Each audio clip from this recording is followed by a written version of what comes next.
are now watching what? Red Boxing! Let's get it. After Canelo lost to Dmitry Bivol, many were saying that Canelo Alvarez has been exposed. And me, I was probably one of the few that was saying, let me not throw that exposed jacket on him yet until we see who he's gonna fight next. Is he gonna step in there and challenge Bivol again to get some get back? Or is he gonna go down to 168 and defend his titles where he belongs against David Benavidez, David Morrell, Dmitry Andrade? Yeah, I'm throwing him in there. Even though that fight may never happen. And possibly Jamal Charlo if he moved up to 168. But I think the Dmitry Bivol loss took a lot out of Canelo Alvarez. And I believe we may be looking at the end of Canelo Alvarez. When I mean the end, I mean this whole thing where he was unstoppable. He can't be stopped. Canelo was just this monster. I was telling y'all on numerous videos, this dude is not this Thanos puncher like you say he is. He's not this mega monster. And I told y'all I think he was basic. And I saw Bivol, and I'm one that was saying that Canelo was going to knock him out. I'm one that was saying that. Because I didn't see, I'm looking at a lot of Bivol fights. I guess the reason I was saying that was because I just watched a lot of Bivol's fights and I thought he was a little too timid to really beat Canelo. Because I was more of a, hey man, if you got to go in there and press Canelo, you got to press him and you got to box him. You got to mix it up a little bit. You got to do a little bit of both. And I didn't think Bivol had that in him, man. I just thought, okay, he can go in there and just probably try to outbox him, and he's not going to really show different levels, and he going to get stopped. That was my initial thought. But then he surprised the shit out of me because, he did his thing in there, man. He mixed it up. He was aggressive in certain spots. He still wasn't as aggressive as I figured he wasn't going to be. But his boxing skill definitely frustrated Canelo Alvarez to the point where he couldn't do nothing with Bivol at all, man. And if it would have probably went, if Bivol would have stepped on the gas a notch up, I think he probably would have stopped him. So I don't think Canelo want to get that work again from Bivol. And if not, and if he does want to fight him again later on, it probably won't be at 175. I think Canelo understands now he is not a 175 fighter. That's not his bread and butter. He knows 168 is his place. That's where he better stay. Because he go back up there again, it's gonna be worse for him. Especially if a better BF or somebody like that get him, probably gonna be much worse for him, in my opinion. But I think this whole thing where Canelo was just like he can't be faded, and he's just gonna be stopping all these people, and that's done. And Dmitry Bivol was the one that pretty much put that to an end, bro.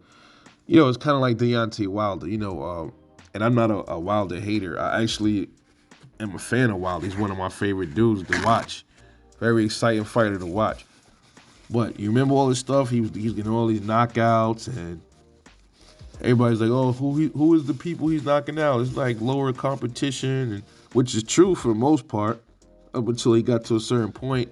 And then that knockout was either becoming harder to get those knockouts, or he was just like struggling to like totally lay these dudes out, which is, Tyson Fury is pretty much the only two. Tyson Fury and Luis Ortiz, those was like his toughest fighters. Those two right there was his toughest challengers to date. So it's the same thing with him. They put this label on him, man. See, sometimes put this label on certain boxers. Deontay Wilder got that equalizer, the right hand of death, and all of this stuff. And Tyson Fury comes and he shuts all that shit down. It is what it is. Okay, and then Canelo, same thing with him. He was on here doing all of this stuff, body bagging people, body bagging Caleb Plant. Even Caleb Plant, even though he wasn't doing. He kind of like let me down a little bit in that fight, even though he still was still doing good there against Canelo up until a certain point. Then he got bagged up. Billy Joe Sanders gets bagged up. Yildirim gets bagged up. So then you see all of this stuff like, damn, he can't be stopped. And then when you get to somebody with some skill and they ain't afraid of him and came to bring the fight and was much bigger, then you see the outcome. You saw what happened. So all of that, Bivol shut all that down. He shut all that down. So all of that, Canelo's indestructible shit, that's never coming back. Bivol shut it down. You know, you can argue the fact Floyd Mayweather, oh, he whipped his ass early, but that's before Canelo had that. He wasn't as popular then, and people kind of like could have gave Canelo a little bit of slack for that first loss against Floyd, because Floyd was much more experienced than him, as far as he had more of a ring IQ as well. But then at the same time, Canelo already was 30-something fights in by the time he fought Floyd, I believe. So he himself had some kind of experience. But Floyd had more experience as far as the level of competition he was fighting. That wasn't Canelo. He wasn't fighting the level of competition Floyd was fighting back then. So you can kind of give him a little bit of a little bit of respect. Okay, all right, Canelo, you took the loss. It's a learning curve for you, you know.